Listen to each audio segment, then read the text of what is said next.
एक समय की बात है। एक महिला अपने घर में घोर उपेक्षा का शिकार थी। उसका पति न केवल उसका अनादर करता था, बल्कि उसके धार्मिक विश्वासों पर भी अपना वर्चस्व जमाता था।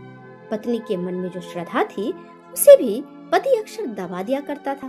तब आकर एक दिन उसने संकल्प लिया कि अब वह दिखावे के कर्म कांडों से दूर रहकर मानस पूजा यानी मन से की गई पूजा करेगी। उसी दिन नदी के किनारे उसे एक साधारण सा पत्थर मिला। उसने उसे ही अपना कृष्ण मान लिया और अपने घर के एक कोने में उसकी सेवा शुरू कर दी। लोग उस पर हंसते, उसका तिरस्कार करते और उसे पागल, ढोंगी कहते, लेकिन वह निष्प्रिय थी। उसका नियम था हर दिन उस पत्थर को प्रेम से धोना, उसे चूमना और धीमे स्वर में कहना, प्रभु आप इसमें हैं और आपकी कृपा ही मेरा सर्वस्व है। एक दिन उस शहर का सबसे बड़ा जोहरी वहां से गुजरा।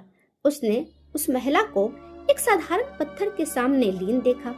जोहरी को यह सब व्यर्थ लगा। उसने पास आकर कटाक्ष किया, तुम इन पत्थरों में क्या ढूंढ रही हो? यह तो केवल एक साधारण सा पत्थर है।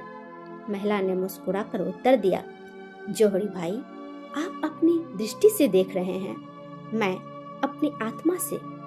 दुनिया के लिए यह पत्थर है, पर मेरे भाव ने इसे साक्षात प्रभु बना दिया है।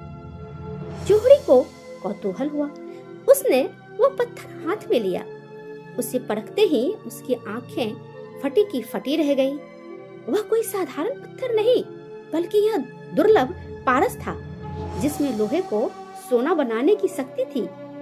वर्षों की उपेक्षा के कारण उस पर धूल जम गई थी, जिसे केवल उस महिला के प्रेम और आंसुओं ने धोया था। जोहरी दंग रह गया।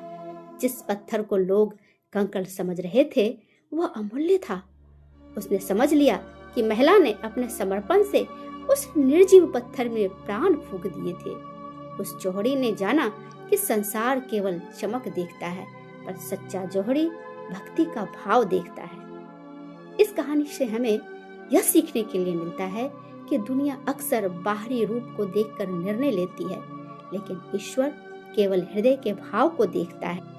जिसकी आस्था अडिग हो, वह साधारण को भी असाधारण बना देता है। जिस प्रकार से महिला ने विषम परिस्थितियों में भी स्वयं को टूटने नहीं दिया, उसने स्वयं को प्रभु को समर्पित कर दिया और एक नए इंसान के रूप में बाहर आई। जिस तरह से पत्थर को जोहरी